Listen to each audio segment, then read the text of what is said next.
He's seen it happen more times than he can count. The harder someone chases, the colder the other side becomes. It feels counterintuitive, almost unfair, but human desire doesn't respond to pressure the way logic suggests. Chasing signals urgency, and urgency quietly whispers scarcity of self-worth. Not dramatic scarcity, just enough to tilt the balance. And once that balance shifts, attraction starts leaking out. Think about a real situation.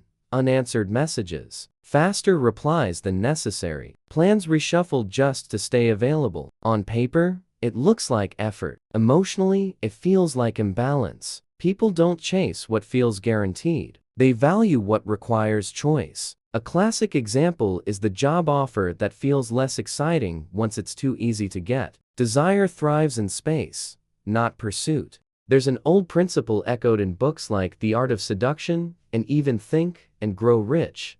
Power flows toward the person who appears least dependent on the outcome. Chasing hands over that power without negotiation. And once it's given away, the dynamic subtly shifts. What happens next explains why pulling away creates the opposite reaction, but that mechanism needs unpacking carefully in the next step. When someone pulls away, something curious happens in the mind of the other person. Silence creates a gap, and the brain hates gaps. It starts filling them with questions, stories, and assumptions. Was it something I said? Did I misread the connection? That mental loop is where attention quietly intensifies. Pulling away doesn't create desire, it activates curiosity that was already there. Psychologists often describe this as the Zeigarnik effect, and finished experiences stay louder in the mind than completed ones. When presence is constant, the experience feels finished. When it's interrupted, the mind keeps returning to it. This is why a conversation that ends too soon feels more memorable than one that drags on.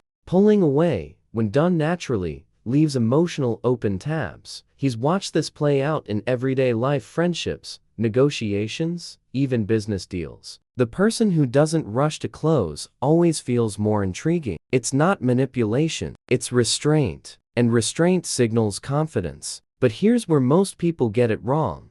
They confuse psychological distance with emotional games. That distinction changes everything. And it's where desire and scarcity start to intertwine. Desire doesn't respond to logic. It responds to contrast. When something is always available, the nervous system relaxes and stops paying attention. Scarcity, on the other hand, sharpens focus. Not artificial scarcity, not pretending to be busy, but the quiet reality of having a full inner life. People are drawn to what feels selective, not what feels on standby. He often explains it with a simple analogy. Imagine a restaurant that's always empty versus one with a short line outside. The food didn't magically change, perception did. In relationships, emotional availability works the same way. When someone centers their life around another person, they unintentionally lower perceived value. When they center it around purpose, passion, and direction, desire grows without effort. This is why habits matter. Reading something grounding like Man's Search for Meaning, committing to physical routines, or building meaningful goals outside relationships all reinforce natural scarcity. Not to impress anyone, but to stabilize identity. And when identity feels solid, others feel it. That shift sets the stage for understanding why pulling away isn't about disappearing, it's about redefining presence, which changes the entire dynamic next. This is where most people lose the plot. Pulling away is internal. Playing games is external. One comes from self-respect, the other from fear of loss. When someone plays games, their actions are calculated, tense, and reactive. When someone pulls away authentically, it's calm, almost boring. There's no strategy board, no countdown timer, just a quiet return to center. He's seen people try to delay texts, disappear for days, or act indifferent while secretly refreshing their inbox. That's not pulling away, that's emotional noise. Real detachment doesn't need performance. It shows up as slower reactions, clearer boundaries, and a life that doesn't pause for validation. Ironically, that's what makes the other person lean in. Not confusion, but contrast. A useful test he often suggests is simple. If pulling away creates anxiety, it's a game. If it creates relief, it's alignment. Books like No More Mr. Nice Guy touch on this distinction while approval-seeking versus grounded presence. Once someone understands this difference, everything changes. Because now, the dynamic isn't about tactics anymore. It's about emotional self-control, which becomes the real source of attraction moving forward. Emotional self-control isn't coldness, it's stability. When someone can feel desire without being ruled by it, that calm becomes palpable. Others sense it immediately. It shows up in how they listen without rushing, how they respond instead of react, and how they don't collapse emotionally when things feel uncertain. That steadiness feels rare in a world addicted to instant reassurance. He often compares it to driving on ice. The person who panics and overcorrects loses control fast. The one who stays calm, makes small adjustments, and trusts the process keeps moving forward. In relationships, emotional self-control works the same way. When tension appears, the grounded person doesn't chase clarity. They allow it to reveal itself. And that patience quietly shifts attraction in their favor. Simple habits build this muscle. Pausing before replying, journaling emotions instead of dumping them, practicing delayed gratification in small ways like finishing a workout before checking messages. These aren't random tips. They train the nervous system. Over time, this internal discipline changes how others behave around you. And once that happens, the power dynamic begins to rewrite itself naturally, which is the next piece most people never see coming. Power in relationships is rarely spoken, but it's always felt. It lives in who needs reassurance more, who adjusts first, who fears loss the most. Detachment quietly flips that equation. When someone stops needing a specific outcome, their presence changes.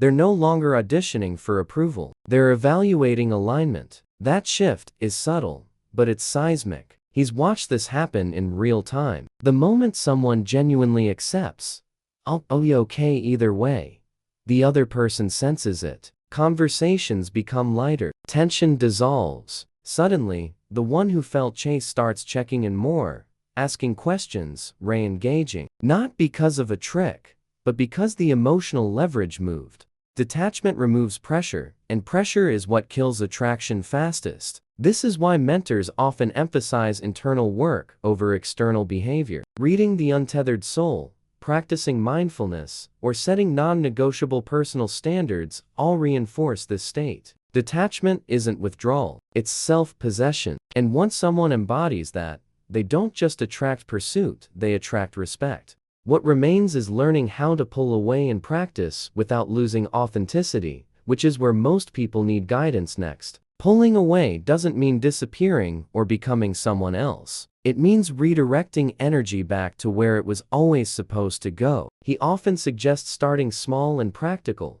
Stop rearranging your schedule to stay available, finish your priorities before responding, and let conversations breathe instead of forcing momentum. These aren't power moves, they're acts of self-alignment. In real life, this might look like going to the gym even when a message comes in, keeping plans with friends instead of canceling last minute, or ending a conversation while it's still warm. Counterintuitive, sure, but effective. Desire grows in spaces where autonomy is respected. Books, creative work, career focus, and physical routines aren't distractions from connection. They're what make connection sustainable. The key is intention. Pulling away should feel like expansion, not punishment. If it feels heavy, it's misaligned. When done right, it restores balance without resentment. And once someone experiences that balance, something deeper shifts internally. They stop needing validation altogether. That internal shift changes not just how others respond,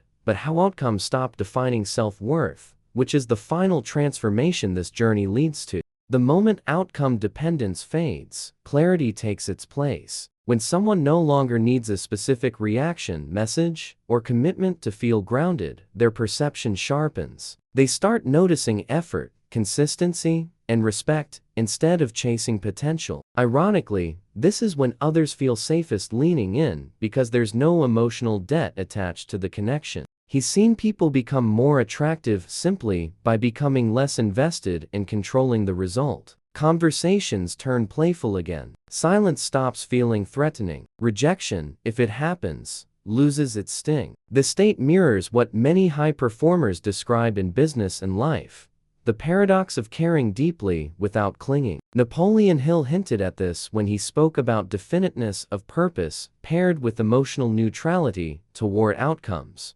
At this stage, pulling away isn't even a tactic anymore, it's a byproduct of self-trust. The person no longer asks, "How do I make them chase?" but, "Is this aligned with who I'm becoming?" That question changes everything. Here's the paradox nobody talks about.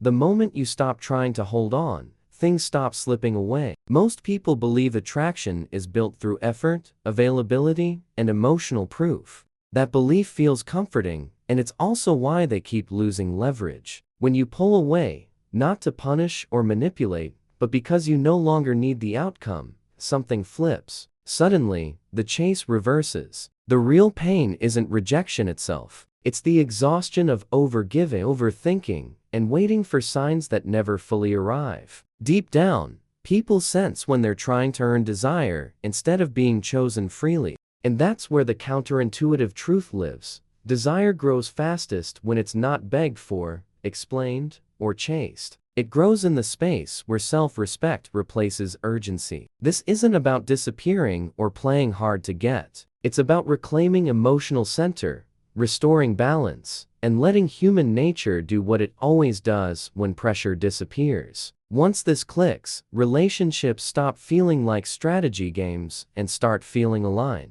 At the end of the day, this isn't about making anyone chase. It's about stopping the quiet habit of abandoning yourself to keep someone else close. When you apply what you've seen here: emotional self-control, healthy detachment, and outcome independence, you'll notice something practical shift fast. Your decisions get cleaner, your boundaries firmer, and your energy stops leaking into places that don't return it. Attraction becomes a side effect, not the goal. So here's the real question worth sitting with. What would change in your relationships if you trusted that you're already enough without proving it? What conversations would feel lighter? What choices would you stop forcing? The moment you act from alignment instead of fear, you don't just change how others respond, you change how you see yourself in the dynamic. If this perspective helped you rethink attraction, power, and self-respect, subscribe to the channel and activate notifications. More content like this is coming, and each one builds on the last.